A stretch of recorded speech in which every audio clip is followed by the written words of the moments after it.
Alrighty, here we go. Chapter, we did 13, 14. I think this is 15. The young hero and the horrible giant. Let's just make sure. Count with me. 1, 2, 3, 4, 5, 6, 7, 8, 9, 10, 11, 12, 13, 14, 15. 15. Here we go.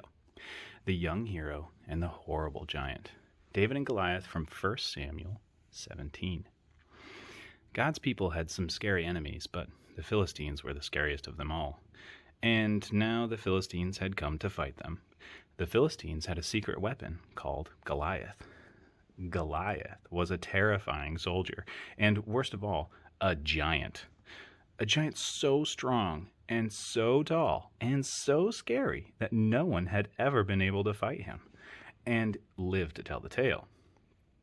So, there they were, the Philistines, standing on the top of one hill, God's people standing on the top of the other.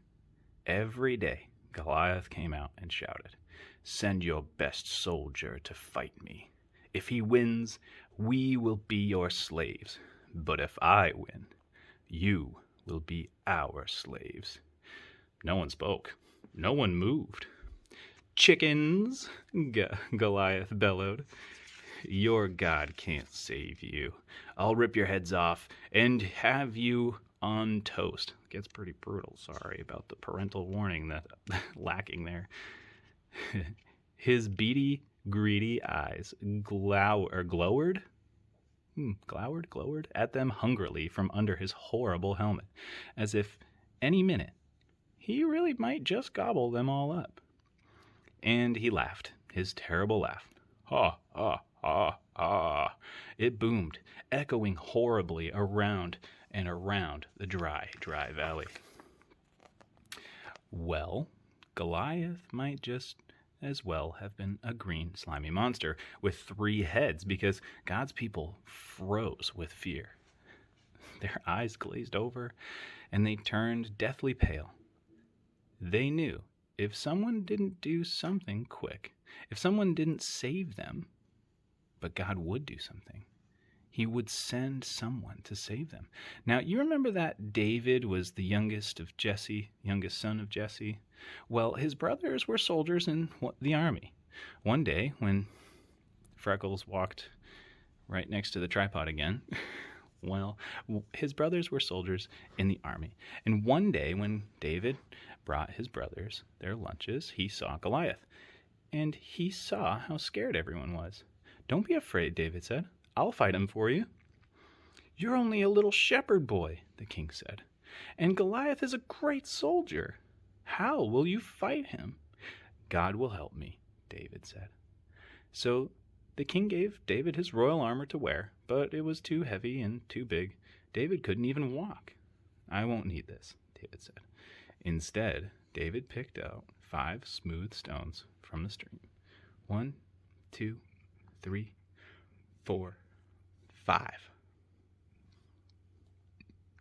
Took his slingshot and walked towards Goliath. Step, step, step.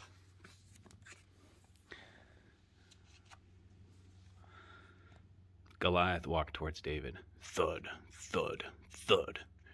"You?" Goliath peered down at the small boy. "I'm little," David shouted up, "but God is great." Goliath laughed, even terribler laugh than usual. "Ha, ha, ha, ha." It went.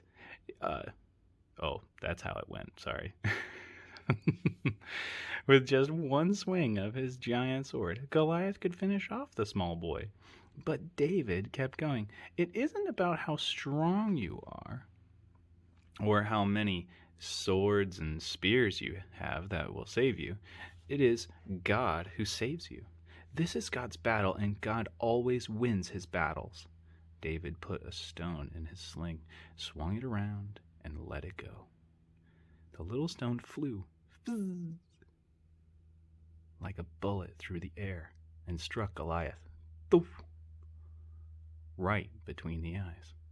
And Goliath stopped laughing. Ha ha!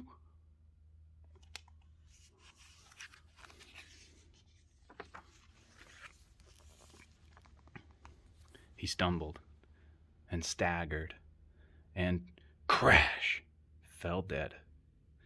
When the Philistines saw Goliath was dead, they ran away. And when God's people saw them running, they cheered. God had saved his people. David was a hero. Many years later, God would send his people another young hero to fight for them and to save them. But this hero would fight the greatest battle ever known.